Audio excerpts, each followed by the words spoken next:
Shalini TV நேயர்களுக்கு வணக்கம். ராகு கேது பயிற்சி மகர ராசிக்கு என்ன செய்யுதுன்னு பார்ப்போம்.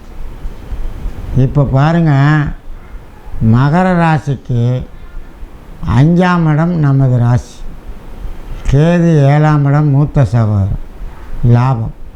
பாருங்கள், இப்போ ராகு போய் 3ல் இருக்கிறார். 3ல் இருந்து 5ஆம் இடத்தை பார்த்தார். அடுத்தது நம்ம ராசியும் பார்த்தார். பொதுவாக ராகு நம்ம ராசியை பார்த்தது மகர ராசிக்கு உடல் ரீதியாக அலர்ஜி மாதிரி ஏதாவது தொல்லைகளை கொடுத்துருப்பார்.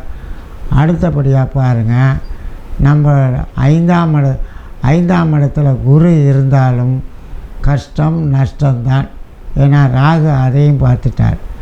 ஆகையால் நமக்கு குரு 5ல் வந்தும் நமக்கு பிரயோஜனம் இல்லாமல் இருக்குது.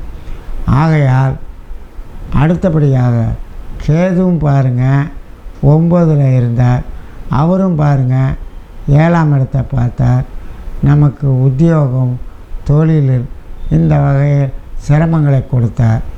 பொதுவாக பாருங்கள், நமக்கு இந்த ராகு 3ல் வந்து தைரியத்தை கொடுத்தார ஒழிய நமக்கு பல சங்கடங்களை கொடுத்தார்.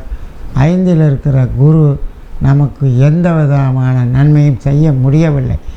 ஏன்னா ராகு பார்த்துட்டாரா இல்லைங்களா? ஆகையால் நமக்கு 26/4 முதல் 11/5க்குள்ளாவே நமக்கு பல நன்மைகளை செய்து விடுவார் இந்த குரு பகவான். ஆகையால் ராகு கேது பயிற்சியும் நமக்கு 26/4 முதல் நமக்கு 2ஆம் இடத்துக்கு வருகிறார். 2ஆம் இடத்துக்கு வந்து குடும்பத்தை ஏற்படுத்தி கொடுப்பார். ஏன்னா ஏற்கனவே 2ல் சனி பாத சனியாக இருக்கிறார். நமக்கு பாத சனி நன்மைகள் செய்ய காத்து இருக்கிறார். ஏன்னா 7.5 வருஷமாக இருக்கிறாரா இல்லைங்களா? 7.5 சனி பிடிச்சி நம்மளை படாத பாடுபடுத்துச்சு. 2018 நமக்கு 7.5 சனி. ஏன்னு கேட்டிங்கன்னா 2018, 19, 20 நல்லா இருந்துச்சு. 20ல் நமக்கு 26 வரைக்கும் நமக்கு பல சங்கடங்களை கொடுக்க போவார். அது மாதிரி ராகு கேது 6/3/2026க்கு சனி பயிற்சி. அது முதல் தான் நமக்கு பல நன்மைகள் நடக்கும்.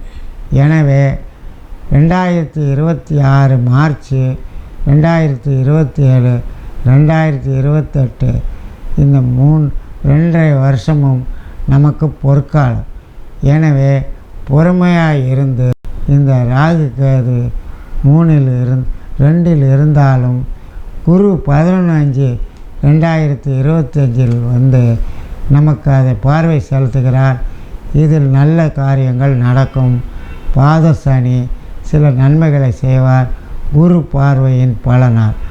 ஆகையால் நமக்கு பல வகையிலும் நன்மை செய்ய குரு பயிற்சியை எதிர்பாருங்கள். நமக்கு நன்மைகள் நடக்கும். பொறுமையாக இருக்கவும். 6/3/2026 வரைக்கும். நன்றி, வணக்கம்.